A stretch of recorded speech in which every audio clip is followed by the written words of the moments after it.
get asked all the time, who's that Republican? And honestly, I don't know. I think Adam is an interesting possibility, but it's going to take somebody. But but the Craig, I always thought as I look back at it, particularly when I was writing my book and going through all this stuff, what it seemed to me the key for us was that we were at a point where there was a new generation of candidates who wanted to be president. And it was the Clinton, it's Biden, it was Gebhardt, it was Sam Nunn, it was all these guys. They were young, not 95 years old like this. So, but they all knew that unless they fixed the party, they couldn't do anything.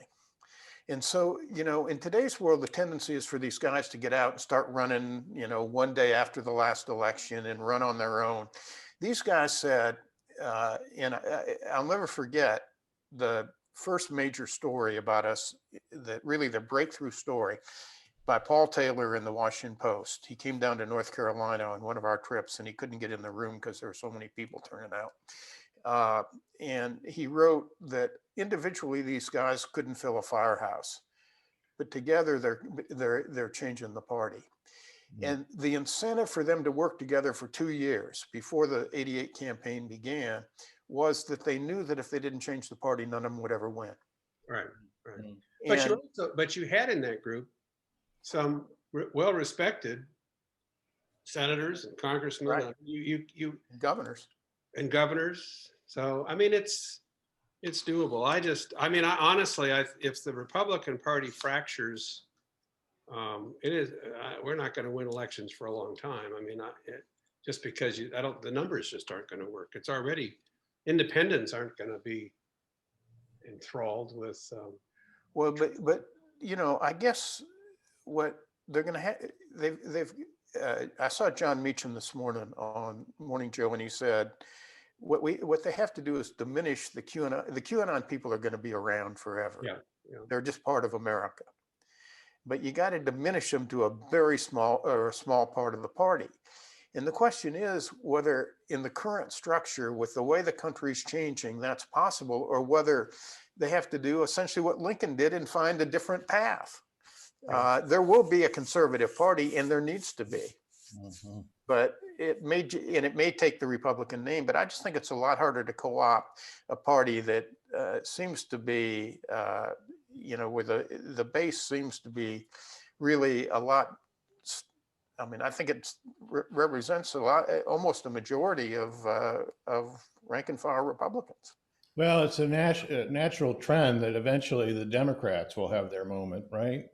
So well, I mean, I was going to, if we would have gotten to the next question, I was going to say, we have a great opportunity, but we can blow it. I mean, it wasn't very long ago that Republicans won seats by running against AOC and and defunding the police and socialism. I mean, both parties have polls on the extremes.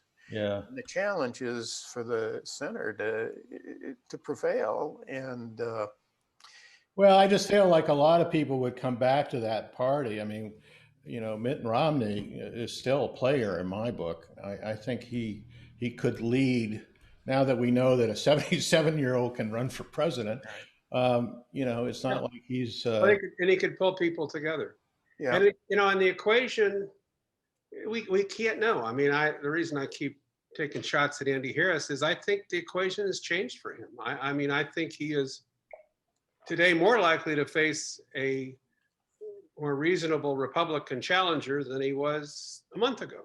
From the middle. Right, exactly. And so it gets down to, the fear they've lived with is that the Trump people would provide a primary challenge and they had to go to the right. Now they're looking at a person so discredited that you have to wonder whether they're still an attractive alternative. And sadly, too many of them are pretty spineless. But if they vote to acquit him, right. I mean, basically, he's lost the court of public opinion. I mean, my God. I mean, it's just if they vote to acquit, but they may pay a price for that. I mean, that's my point. Yeah. I And think, feels like McConnell is moving around too. So. yeah, well. Well, Dave, our editor in chief, you have a challenge, but